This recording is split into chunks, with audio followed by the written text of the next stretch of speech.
HAPS can do everything satellite can do much better, just because we are closer. It's the time now to invest in the HAPS industry.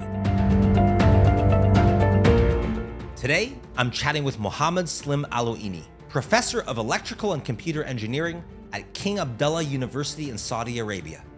He's holder of the UNESCO Chair in Education to connect the unconnected. Slim is a pioneer in wireless communications and near-space infrastructure, advocating for high-altitude platform stations, HAPS, as the missing layer between cell towers and satellites that can deliver broadband to 3 billion unconnected people while also enabling 6G sensing, smart agriculture, and disaster response. So where does HAPS fit in a world racing to deploy mega constellations like Starlink? Which technical breakthroughs, endurance, payload capacity, or free space optics will unlock commercial viability? And what business models will turn stratospheric towers into investable, scalable platforms? I'm Ben Kaplan with Deep Venture Partners. As always, our email is deepshow@deepvp.com. And let's go deep. Slim, take me through why this notion of sort of near space, what we might call, high altitude platform stations, but near space, not all the way to space, has so much potential to impact and change the world. Thank you, Ben, for the invitation. We still live in a world where about 1/3 of the world population is unconnected or underconnected. We are talking here about 3 billion people who are not fully benefiting from the internet. And we need to look at solutions to bring connectivity to this population, mostly in rural areas, hard to reach areas, but also low income neighborhood, refugee camps, areas that are subject to disasters.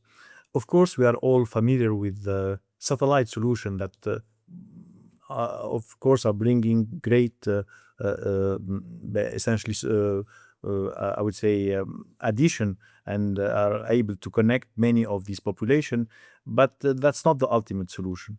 We live in a world where essentially the density population is not uniform. So obviously I think probably your audience is familiar with all the solutions that are coming from space, and here we are talking about mega LEO constellation like the Starlink, the Canadian Lightspeed constellation, Amazon Kuiper, which is going to come online sometime in 2025, the Chinese G60. All of these are, of course, are either there or are going to be there very soon. We'll be having this umbrella of satellites bringing connectivity. So geosatellites are basically very interesting from the fact that they are geosynchronous. So they look as basically stationary from the ground. They if you look at them, they're as if they are not moving, because they are moving at the same speed as the Earth rotation. So they are fixed from an Earth standpoint, but they are at 36,000 kilometer altitude, which means from a communication perspective, there is latency. Not all applications require low latency, but applications such as voice, such as interactive discussion, may not basically fully benefit from this, let's say, high latency connection. They're a long ways away. It takes time for that to travel, and so that's the kind of the highest altitude. Yes, I mean, there are tricks to go around that, but at the end of the day, they can be very good solution for a huge file transfer, for internet connectivity via Sat 1, 2, 3, are very high throughput satellite that are still there, very competitive. But if you want to have a low latency, you want to go to lower altitude. As soon as you go to lower altitude, you are going to be on orbit, which means you're going to be on rotation with respect to the ground. And that's why the Starlink type of constellations, you cannot live with a single one if you want to have full coverage. You need to live with a constellation of 100, if not thousands of satellites. So basically, if one satellite is not visible to you anymore, there is another satellite that's going to pick up. And that's why we talk about 100, if not thousands. And again, Starlink is one constellation among many others that are being either built or are the design phase. OneWeb is a British constellation that is already operational. Kuiper is the Amazon constellation going online as far as I know in 2025 this year. The Chinese, they have two constellations, G60 and GW. I don't remember exactly when are they to be online. it's in a way we can call it a race that is leading to the fact that we live in a world where we have a lot of satellites, which is great. I mean, this is going to bring more and more connectivity to the hard-to-reach area in the world, to some of the rural area that didn't benefit from internet in the past.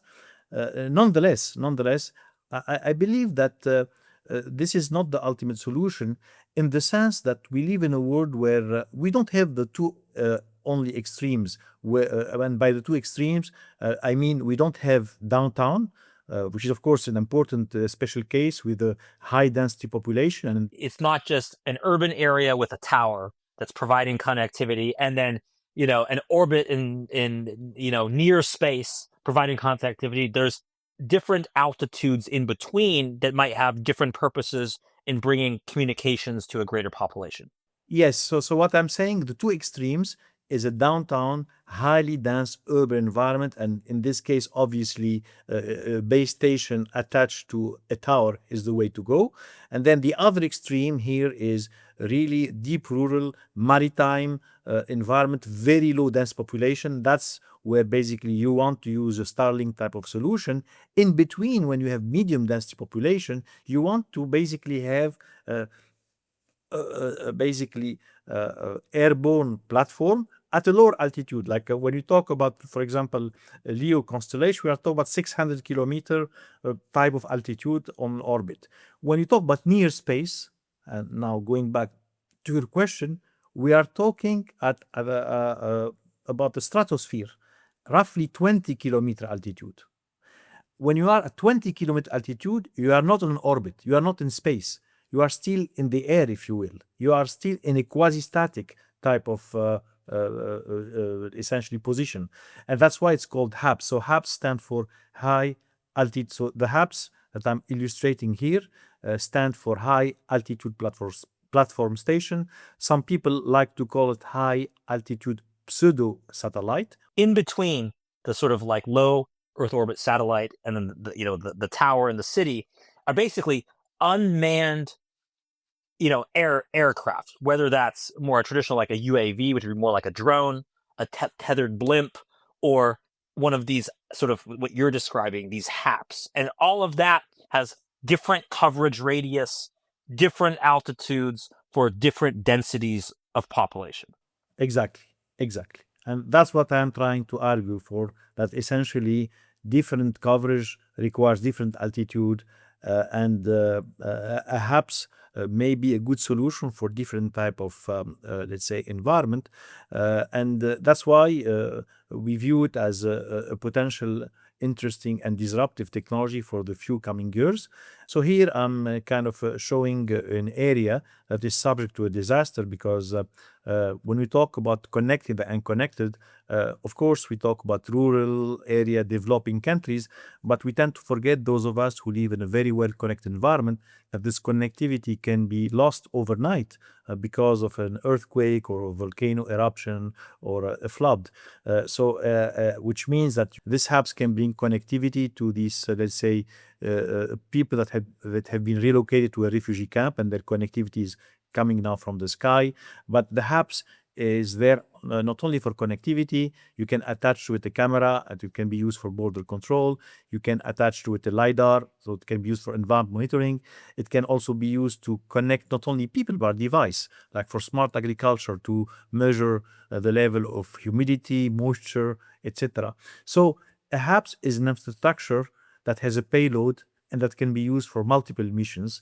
Of course, it acts as a relay in the sense that all this information is collected by the HAPS can be backhauled or can be sent either to a satellite network through a feeder link, or to the ground network via another kind of feeder link. Do we need a constellations of HAPS, sort of unmanned aircraft flying around to create this, or is it more specific and targeted in certain areas? Or do we see a future where there's hundreds or thousands of these up at any one time, and with the possibility of deploying more to your point, in an emergency crisis situation? Excellent question. I like it. So that depends on your desired coverage area. If you are talking about HAPS that are there parked in the ground that need to serve only for a disaster, A HAPS can have a few tens of kilometers to 100-kilometer coverage. That's typically more than enough to cover a particular disaster. So one HAPS may be enough. If you are talking about a HAPS as an infrastructure in the sky that is going to act as a backup for your essentially ground network to cover rural areas, to cover hard-to-reach area, to connect not only people but device, you may end up having also a constellation of HAPS. Because at the end of the day, every HAPS is going to cover, again, few tens of kilometers of coverage. If you have much bigger coverage area of interest, you may need to rely on a constellation of HAPS to have this full coverage. What is the role of HAPS in the context of low Earth orbit satellites where, as you mentioned, more and more of these constellations are coming online? The fact that we are able now to have this low-cost launching capabilities thanks to SpaceX and other type of constellations that are being launched, such as Starlink and so on, is great. But indeed, there is a question about the sustainability of these constellations. So let me do a comparison. Again, I believe in a world where there is complementarity, that HAPS and satellite will eventually coexist. And I will tell you why at the end. But just to explain also why HAPS have some nice and interesting features compared to satellite. Point number one is there is this very important, let's say, paradigm that everyone is after in the satellite world. This paradigm is known direct connectivity to device. So what do we mean by that? We mean how can we connect directly from a satellite to a phone? And by a phone, in this context, we are talking about a standard phone, not a special satellite phone. Our standard, 5G, eventually 6G phone. We want that phone to be the same phone that we use in the ground when we go into our trip over a boat, maybe even in an airplane, without having to change phones from like a cellular phone to a satellite phone. That's what we call direct satellite to phone. And when we talk about that, we are also not talking only about texting, which is already being made available with the Starlink and some other type of constellation or satellite solution like AST, but we are talking about broadband connectivity. That's a little bit challenging given that the budget link or the distance between the ground and this constellation is 500 kilometers. It's a challenging problem. It's potentially feasible using some smart approaches, but still complex. Now, the HAPS at 20 kilometers is much easier. The budget link is much more friendly. Having direct connection to the phone has been demonstrated. And when we say direct communication to the phone, to a standard phone with broadband connectivity, the kind of connectivity we have, you and I now. Okay? So that's one big advantage that HAPS can provide. The sustainability argument. How are we going to deal with these thousands of satellites? Not only Starlink. Again, Starlink is one constellation among many others. In 10, 20 years from now, how are we to deal with the space debris? Of course, there is now an economy around that, how to collect space debris, how to bring back the space debris to the ground. The beauty of HAPS, at the end of the day, it's an aircraft, it's a balloon, it's a blimp. It goes for a mission, it stays there for a few weeks, maybe a few months, endurance being one of the main criteria of selection of HAPS. But then, at the end of the day, it comes back. It comes back, it can be maintained, it can be upgraded, you can go to a next generation of a network, of a base station, of an antenna, and eventually it can be retired. So you don't have to deal with this, let's say, debris problem because it's an aircraft. Okay, so it goes on a mission and it comes back. So that's another interesting kind of feature or advantage that HAPS kind of present. Cell towers cover cities. Satellites blanket oceans and deserts. HAPS, it could own the middle ground. And that's its superpower. At 20 kilometers, you're above weather, above commercial airspace, yet 30 times closer than low Earth orbit satellites. That proximity unlocks direct-to-phone broadband and single-digit millisecond latency, fast enough for real-time telemedicine, autonomous vehicle coordination, and multiplayer gaming in refugee camps. Think of it as a reusable, upgradable, close-in satellite. Launch it, operate it for months, land it for maintenance, and swap in next-generation payloads. The stratosphere isn't just a shortcut, it's a potential new infrastructure. what about the applications beyond just communications, connectivity, but in terms of, you know, 6G bringing about sort of the convergence of communications and sensing? What would this mean for the sensing side of this, these sort of high altitude platform stations, and what it could help provide? Along HAPS, another very interesting technology is so-called ISAC. ISAC stands for Integrated Sensing and Communication, which is expected to be part of 6G for terrestrial network, but also for non-terrestrial networks such as HAPS. Because when you are at 20-kilometer altitude, your base stations can bring connectivity, but in a way also on the top of the fact that the HAPS can carry a radar and can have also some imaging or Lidar and it can have imaging capabilities, you can simultaneously actually do communication and sensing. Let me give you an example. To give you this example, I need to explain another important feature of HAPS, which is the fact, as I mentioned earlier, HAPS are relays, which means they have to be connected to the ground or to the space to basically connect to the background network. And one approach is to use free space optics. This is laser communication. Instead of being on the fiber, it's over the air to transmit at super high speed, hundreds of gigabit per second, but over the air. So that's one potential approach to backhaul all these HAPS, and actually is being used now by the way, for satellites. Now, the beauty of this kind of, let's say, approach is that laser link can be used not only for communication, but also for sensing. So for instance, if you are, let's say, monitoring a gas and oil type of infrastructure, and you are trying to monitor gas leakage like methane, laser is typically used for that. Because laser can kind of give you an idea if there is some gas leakage in that area or not. So that laser link can serve two purposes. It can be there to transfer information, but also it can be there to sense the environment and to send an alarm if there is kind of basically detection of some kind of undesired leakage of gases. So definitely, joint communication and sensing is an important features or potential of these high altitude platforms. And by the way, to conclude this on the imaging aspect or on the sensing aspect, and here again, I'm not trying to oversell the HAPS, but just to kind of illustrate the advantage. Essentially, when you are doing sensing, and that's a very important actually mission that satellites also offer, or service, sorry, that satellite offer, the same camera, when you attach to a satellite at 600 kilometer, and then when you take it and attach to a HAPS, obviously, for the same resolution, you are going to get a much better quality image from a HAPS, again, for the same argument, because you are much closer.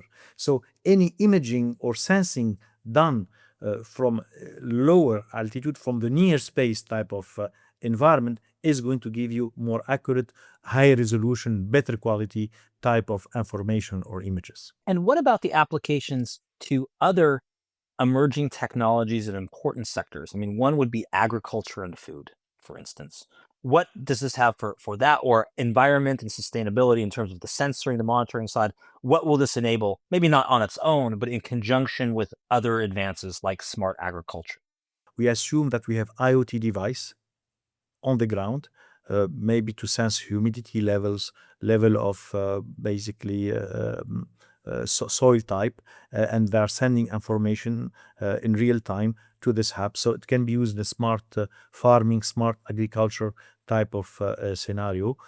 You can again attach, as I said here, a camera, a high resolution camera that can be used for border control, for homeland security. So yes, it is a LiDAR for environment monitoring, for imaging.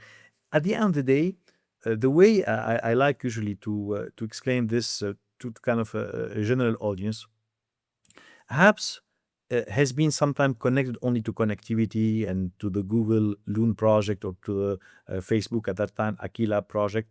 But at the end of the day, it's an infrastructure in the sky. It's a tower at 20-kilometer altitude. In my mind, 20 years from now, there will be full industry.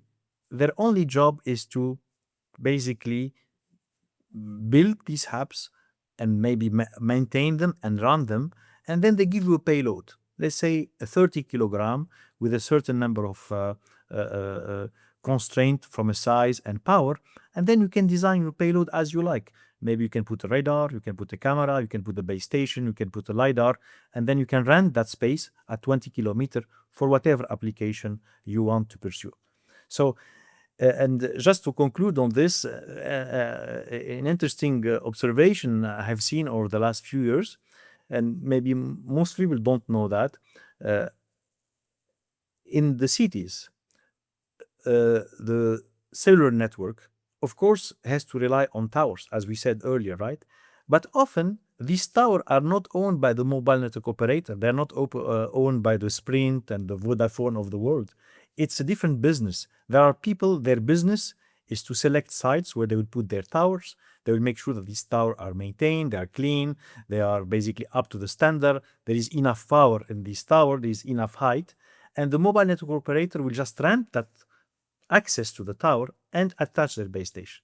My vision is 10, 20 years down the road, we'll have this tower in the sky. There will be this business of people running this tower in the sky. And then there are mobile network operator, people who want more an imaging type of business, or maybe security and home, let's say, border control type of application that are going to run that space to basically pursue their business or their applications.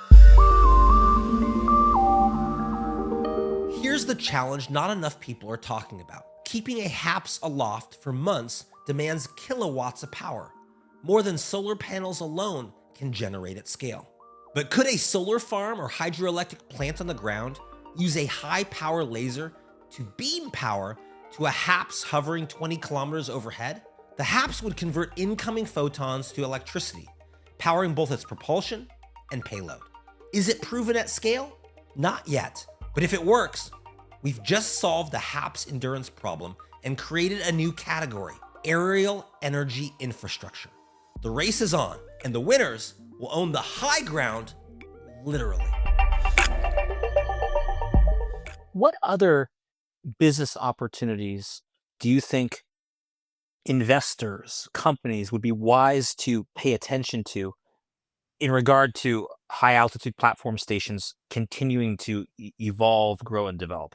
If you were to think like an investor now, besides you were talking about just providing and maintaining the infrastructure of HAPS, what other business possibilities, opportunities does this create? In a certain environment, HAPS can do everything satellite can do much better, just because we are closer. So anything that the business of satellite over the last 4 or 5 decades can be replicated in the near space in a better way, because we have a higher resolution, better signal to noise ratio, better budget link, etc., etc. Now, where is the bottleneck? The bottleneck, we still don't have these HAPS. This is like what 20 years ago, we did not have these mega constellations, and people thought it's very hard until Starlink, to give them credit, and my understanding, they were very close to kind of shut down that project, and one of their last trial worked out, and then that opened the kind of hope that it's going to work, and it worked, and now we have this ability to mass produce satellites and essentially launch them at relatively low cost, and we can afford these mega constellations. The race to have HAPS is still at the early stage.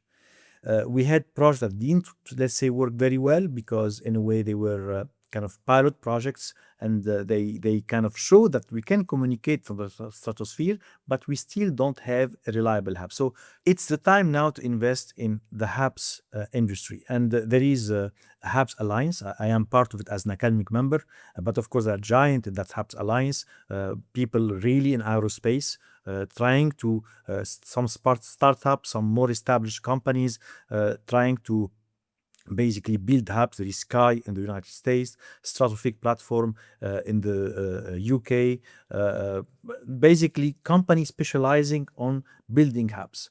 And the target, where basically they are, I assume, raising funding and trying to go from one stage to the next in terms of prototyping and going for the next generation of HAPS maturity level and technological readiness level, are, in my opinion, 3 factors. Number one is reliability. Believe it or not, once you are in the stratosphere, and again, I'm not an aerospace engineer, but based on my colleagues and people expert in this field, it's a nice sweet spot. And actually, that's why they want to operate the stratosphere. The wind speed is minimum, it's quite stable, so that's not the problem. The problem is how to take off and land with minimal accidents. So basically, number one is how to make these HAPS reliable, how to make sure that we don't have one accident out of 3 or 4 trials, which is maybe what's happening now. It's still not a very reliable technology in terms of taking off and landing in a very safe way. Although it's unmanned, you want it to be, of course, reliable. Second, you want long endurance. You want to stay in the stratosphere for weeks, if not for months, to minimize the cycle of taking off and landing. And the third, which is maybe subtle but quite important, at the end of the day, the purpose of HAPS is not just to fly there, is to carry a heavy payload. And the heavier the payload, the better it is. So how much can you carry? Like the payload size, weight, and power.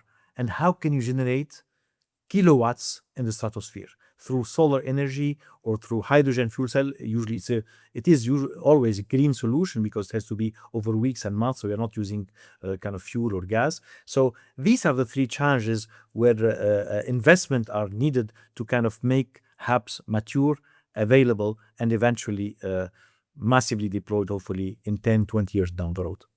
But also to enhance the connectivity we already have, whether that's connected cars that are talking and communicating to each other, drones, construction equipment, other sensors. This idea that we might be able to have, not just new connectivity, but more connected connectivity that HAPS could enable, I think is very exciting and has a lot of applications. This is right on spot, Ben. This is one of the outcome of one of our recent papers, where we showed that if you have a HAPS with the right capabilities, when I say right capabilities, enough power.